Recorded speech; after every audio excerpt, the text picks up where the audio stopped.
Buenas noches, mi nombre es Alejandra y soy carabinera al norte de Chile. Llevo en el trabajo muchos años y cuando empecé en el cuartel en el que estoy ahora, viví algunas experiencias extrañas con una patrulla en específico. Yo me uní a la fuerza a mediados del 2010 y por aquel entonces, en el cuartel de policía en el que entré, había una leyenda muy popular sobre una patrulla en específico numerada la 0314. Yo la verdad no les ponía mucha atención a estos detalles, ya que no quería sugestionarme, y es que los carabineros designados para labores de patrullaje de calles no eligen qué patrullero van a conducir durante su turno, y tampoco el sector que cubrirán. Si acaso era cierto que el vehículo 0314 tenía algo raro, la verdad es que yo no quería saberlo, porque sabía que en algún momento, tarde o temprano, tendría que usarlo. No era si pasaría, era cuándo pasaría. Evité por todos los medios saber cosas y me alejé de cualquier conversación sobre el tema, hasta el punto de que los otros carabineros pensaron que yo le tenía miedo a los fantasmas. La respuesta corta es que no, no les temo a los espíritus ni nada de eso. Y la respuesta un poco más larga es que no les temo, pero si puedo evitar estar nerviosa mientras patrullo, es mucho mejor. Y sin duda no iba a estar tranquila si constantemente estaba vigilando mi retrovisor durante toda la noche. El día llegó. Mi turno empezaba a las 10 de la noche y se extendería hasta eso de las 9 de la mañana. Me compré un café grande y fui a la central. Me reuní con mi compañero, un joven muy agradable, al que llamaré Roberto González, y juntos fuimos a reportarnos. La sargento nos miró, nos indicó una zona del este de la ciudad y nos asignó una patrulla. Intenté ignorarlo, no aprenderme el número, no escuchar la leyenda, pero cuando la sargento agarró las llaves y me las dio diciendo patrulla 0314, sentí como mis orejas se calentaban y las manos se me enfriaban, mientras Roberto decía con desdén: esa no prefieres patrullar a pie, González. Fuera de aquí. Esa patrulla no tiene nada, nos dijo la sargento con autoridad. Se notaba que ella también había escuchado las historias, pero le parecían todas estupideces y probablemente lo fueran. Me convencí a mí misma de que seguramente no había nada más que rumores y una tonta superstición alrededor de una patrulla que solo había tenido la mala suerte de ver mucha acción en pocos años, nada sobrenatural. Nada fantasmagórico, solo una patrulla. Me fui tranquila al aparcamiento de la estación y Roberto me alcanzó diciendo: claro que no prefiero irme a pie, pero tú sabes lo que es cargar con él todo el día. Yo no quería continuar con la conversación. Me sentí rara cuando dijo cargar con él, pero asumí que se refería a cargar con el auto y lo dejé pasar. Para mi desgracia, Roberto tiene un defecto aún hoy en día, y es que no es de las personas que puedan pasar un turno completamente en silencio.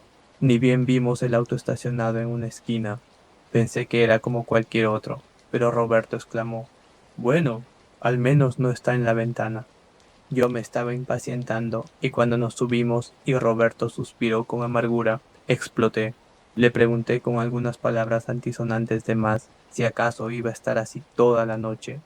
Él se disculpó, pero también me dijo que le había pasado muy mal la última vez que lo asignaron a esa patrulla. Al final no pude contener más mi curiosidad, y mientras nos íbamos, le pregunté a qué se refería. Ahí fue que él se dio cuenta de que yo nunca había escuchado esa historia y me preguntó si estaba segura de querer saberlo. Me reí y le dije que ya no me importaba, que me dijera lo que tuviera que decirme. En retrospectiva, creo que González me preguntó si estaba segura solo para evitar contarme la historia, justamente en el auto que había sido epicentro de tantas cosas malas. Según la leyenda de la estación, todo comenzó recién llegó ese lote de patrullas por allá del 2001. Todos los oficiales de aquel entonces estaban entusiasmados con los nuevos vehículos, y uno, en especial, cometió el grave error de probar la velocidad del auto en una recta. Perdió el control, su compañero sobrevivió, pero ese carabinero falleció en el accidente. Ese solo fue el primero de varios eventos desafortunados que girarían en torno de ese vehículo. Lo repararon y pocos meses después volvió a circulación. Un carabinero muy rara vez debe sacar su arma, pero el vehículo estuvo involucrado en 4 tiroteos. Para ese momento, Su carrocería había sido reparada más veces que muchos otros autos antiguos, pero si todo fuera superstición, probablemente yo no me habría molestado en escribir esta historia. Mientras escuchaba a Roberto contarme todo esto, con mis ojos fijos en una oscura carretera rumbo al sector que patrullaríamos esa noche, sentí movimiento en el asiento trasero. Un cambio, ligero pero perceptible, en la distribución del peso de la patrulla, como si alguien se hubiese sentado detrás de mí. Miré por el retrovisor, pero no vi a nadie, y Roberto no pareció darse cuenta, así que supuse que lo había imaginado mientras lo escuchaba. Sucede que uno de esos tiroteos se originó porque arrestaron a un asaltante miembro de una pequeña pandilla que operaba en las afueras. Sus dos cómplices decidieron emboscar al patrullero para rescatarlo, así de absurdo como suena.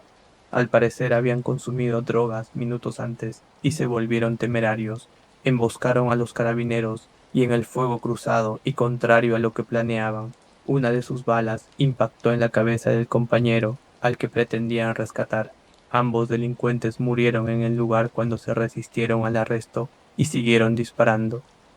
Yo sentí un malestar extraño en el estómago mientras Roberto decía, y se dice que desde entonces el alma en pena de ese pandillero se quedó en esta patrulla. Por eso no me gusta estar aquí, porque a veces se siente sentado detrás, respirando. Incluso algunos compañeros lo han escuchado golpear su cabeza contra la rejilla, y en una ocasión yo lo vi, pálido, blanco, con la cabeza rapada y con la herida en el costado, muy molesto. Es lógico que no nos guste esta patrulla a nadie. Yo tragué saliva y me puse muy tensa de pronto, porque sentí que esa presencia que se sentó detrás de mí estaba justificada. Ahora la sentí antes de que él me lo contara, así que no podía ser su gestión. No solo me lo había imaginado. ¿Y qué tal si veía por el retrovisor y ahí estaba? Intenté mantener la calma para no mirar atrás y no sonar asustada, y con voz serena le dije a Roberto y a mí misma que no creía en esas cosas. Trabajamos toda la noche y yo fingía en todo momento que no escuchaba ni sentía nada en la parte de atrás del patrullero, y sin embargo era imposible. Eran movimientos sutiles, sonidos que no llamarían la atención en otra circunstancia, y sin embargo, en ese momento era como escuchar bombas en la parte trasera. Roberto estaba igual de tenso, y por eso tuve que admitir que tuvo razón todo ese tiempo. Usar ese patrullero era horrible. A eso de las 3 de la mañana nos llamaron por una disputa doméstica y arrestamos a un hombre alcoholizado que intentó entrar en la casa de su ex. Íbamos a meterlo a la patrulla cuando de pronto dijo, ¿En serio van a meterme con este feo? Roberto y yo nos vimos las caras y cuando echamos un vistazo adentro, no había nadie, o al menos nadie que pudiéramos ver. El hombre estaba demasiado ebrio como para darse cuenta de lo que había dicho, y pocos minutos después de arrancar rumbo a la jefatura, se quedó dormido. Yo lo vigilaba por el retrovisor, atenta a que no se pusiera boca arriba y fuera a ahogarse con vómito o algo así. Y en una de esas que volteé lo vi, tal como lo describió Roberto, pálido, rapado y con una horrible cara de rabia, con sus ojos amarillos fijos en el hombre que dormía con la cabeza contra el vidrio y una herida de bala en la cabeza. Me costó mucho mantener el control del auto, y cuando Roberto me preguntó qué pasó, le susurré que lo había visto. Llegamos rápido a la jefatura, metimos al borracho al calabozo, y aunque no pasó nada más esa noche, sin duda comprendí el porqué de la mala fama de la patrulla 0314. Salió de circulación hace pocos años y agradezco en gran medida que así sea. Cada vez que me tocaba esa patrulla podía sentirlo a mis espaldas, respirando fuerte, furioso con los carabineros que para él fueron los responsables de su muerte. No estoy segura de qué pasa con los vehículos de patrulla cuando los sacan de circulación, pero si acaso lo vendieron para uso civil, espero que nadie más tenga que soportar a ese ser en la parte de atrás.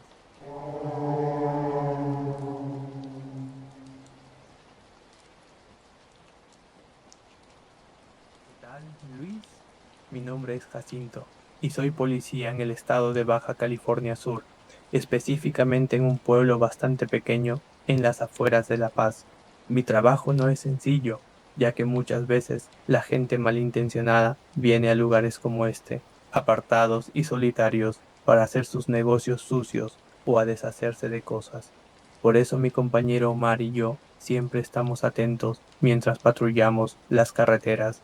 Una noche de septiembre, cuando recién nos estábamos conociendo, íbamos conduciendo por una carretera mal iluminada en las afueras de un pueblo llamado El Centenario.